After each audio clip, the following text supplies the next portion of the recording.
Привет, друзья, с вами Ларри, и сегодня распакую для вас фигурку персонажа из серии игр Сенгоку.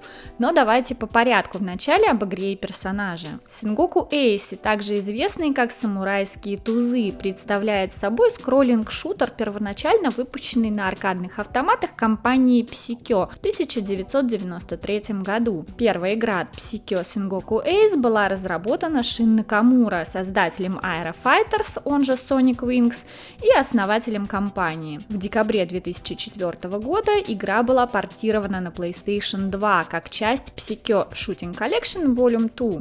В 2018 году она также была выпущена для Nintendo Switch. За Sengoku Ace последовали два сиквела: Sengoku Blade эпизод 2 Sengoku в 1996 году и Sengoku Canon эпизод 3 Sengoku Ace в 2004. Персонажи серии Sengoku наряду с персонажами из серии Птица Psikyo позже объединились с несколькими персонажами Capcom в кроссовере Tyson Net Gimmick Capcom and Psikyo All Stars, выпущенном для Dreamcast в 2001 году. Sengoku Blade, известный как Tengai за пределами Японии, также является скроллинг-шутером, выпущенным для игровых автоматов в 1996 году компанией Psikyo в качестве продолжения Sengoku Ace. Также была выпущена версия для домашней консоли Sega Saturn. Спустя годы игра была перенесена на PlayStation 2, iOS, Android и Nintendo Switch. Действие игры разворачивается в исторической фэнтезийной версии периода японской истории Сенгоку с участием демонов, магии и паровой робототехники. За ним последовала Sengoku Canon, Sengoku Ace эпизод 3, выпущенная для PlayStation Portable в 2004 году. Скроллинг-шутер, оформленный в стилистике древней Японии. Третья глава Sengoku Ace отказывается от любого аркадного присутствия и дебютирует на Sony PSP, но с гораздо меньшей эффективностью по сравнению со своими предшественниками. Сюжет игры повествует о вторжении паранормальных сил в страну восходящего солнца. Взяв под контроль воздушно-десантных воинов, игрокам придется прорваться через 5 коротких уровней, расстреливая различные типы врагов и уклоняясь от почти бесчисленного количества вражеских атак на своем пути, пока не достигнут ряда боссов. Мико, или Киори Тагаши, 17-летняя жрица, обожающая деньги и летающая на биплане. Она стала символом серии и фаворитом фанатов благодаря своей повышенной сексуальной привлекательности.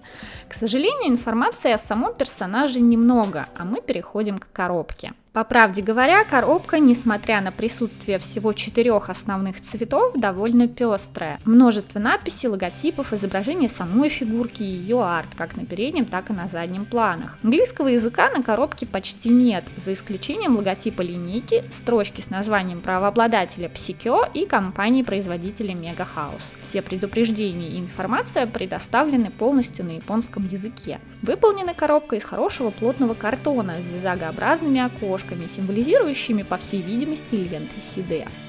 Коробка открывается сверху, и внутри мы видим стандартный прозрачный блистер, в котором помимо фигурки, проложенной полиэтиленом, присутствуют талисманы Афуда и жезл Гахэй. Все это атрибуты жрицы Мико, которой и является наша героиня.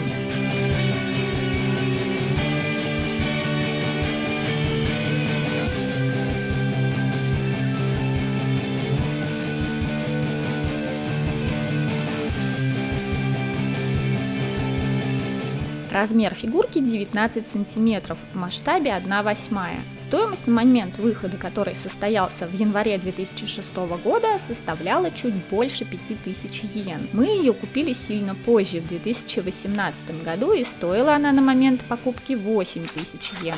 Сейчас, если очень захотеть, найти фигурку можно. Что я могу сказать в целом о данной модели? Для 2006 года релиза вполне себе. Из плюсов могу выделить неплохую детализацию, например, очки сделаны весьма недурно. Надписи на амулетах аккуратные, но, возможно, это декали. Лицо у Каори тоже приятное.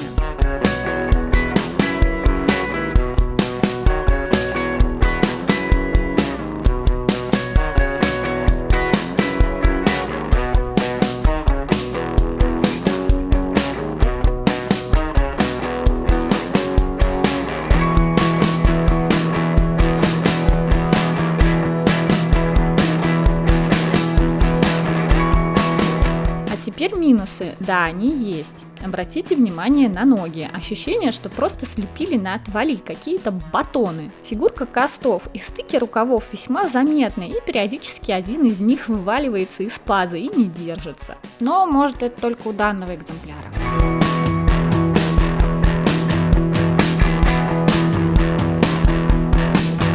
Самым больным для меня стал стык на поясе. Чтобы снять полиэтилен, в который ей завернули ноги, надо было отсоединить верх от низа.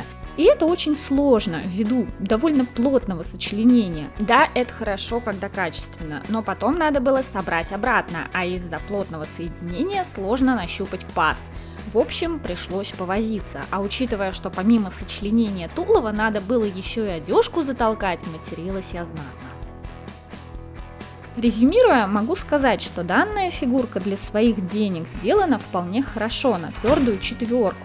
И если вы любите жриц Мико в их традиционном наряде, то вполне можете обзавестись в коллекцию данной фигуркой. В остальном девушка на любителя. Видео с обнаженной версией можно будет посмотреть на Patreon. А у меня на сегодня все. Если вам понравился подобный формат распаковки, поставьте лайк. Вопросы по фигурке задавайте в комментариях, мы постараемся ответить. Подписывайтесь на канал, чтобы не пропустить новые выпуски, рассказывайте о нас своим друзьям, а мы и дальше будем радовать вас фигурками милашек. Всем пока!